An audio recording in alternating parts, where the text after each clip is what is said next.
Our sole contention is sacrificing the future. Innovation is the foundation of a medical system.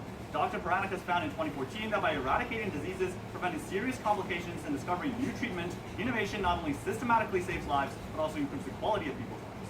Indeed, in any medical system or pharmaceutical industry, innovation is the future. However, implementing the Medicare for All Act of 2019 fundamentally sacrifices our future for short-term gains. Sub-point A is the future of drugs. According to Damasi of Tufts University in 2016, due to the sky-high cost of medical discovery and research development, developing one new drug costs up to $2.9 billion for pharmaceutical companies. What makes this cost worse is the low chances of the drug actually getting to the market. Cosini of ESMT emphasized that due to the various regulations, including that of the FDA, only 1 in 5,000 to 10,000 drugs candidates is successfully developed and authorized for marketing. Implementing a Medicare for All bill only exacerbates this high cost and high risk nature of drug innovation. Section 614 of M4A mandates all drug prices to be negotiated by the government, imposes a $200 price cap on all prescription drugs, and gets rid of all non-prescription drug prices. As Luby of CNN quantifies this year, M4A will bring down drug prices by a full 70%. Seeing no return in their R&D investment, pharmaceutical companies shift money away from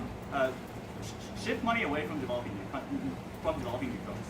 MBER emphasizes this year that cutting profits by just 40% will lead to around 60% fewer pharmaceutical projects. The impact is global. As Greenwood 18 of Morning Consult finds, the U.S. is currently the global leader in pharmaceutical innovation, producing 57% of new medicine that treats patients around the world. Indeed, as Precision Health Economics found in 2018, if other OECD countries lifted their drug price controls, we will see 8 to 13 more new innovative drugs every year.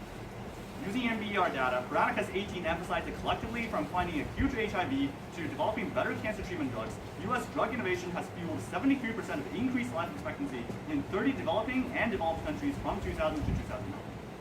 From such powerful precedents, there is no doubt that by halting medical innovation, M4A prevents lives to be saved in the future.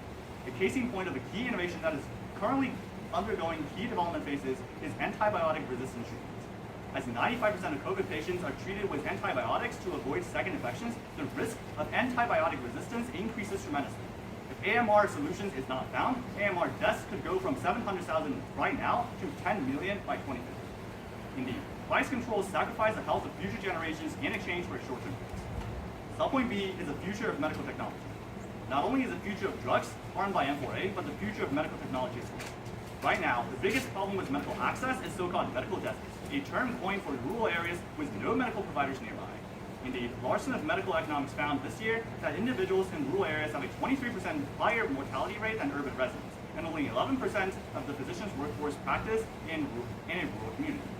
Telehealth, medical treatment and guidance through online means is the future of medical technology that truly expands access to people most in need. The AARP found this August that thanks to private insurance collective investment of $4 billion into telehealth, over the past year there's been an astounding 5,000% growth in telehealth claims. Unfortunately, implementing Medicare for All will end this trend towards increased access.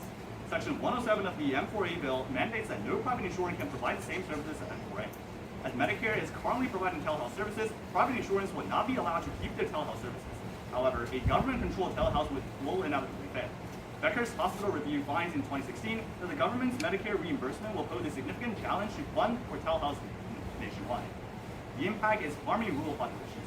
Timble 19, a meta-analysis of 46 studies, found that due to telehealth, it has a 25% reduction in microvascular complications, a 10% decrease in diabetes-related mortality, and overall 6% reduction in all-cause mortality. At the end of the day, by hurting innovation in drugs and medical technology, M4A sacrifices our future for some uncertain short-term gains. As the medical system is dependent on the idea of moving forward with innovation, we urge you to join us and engage.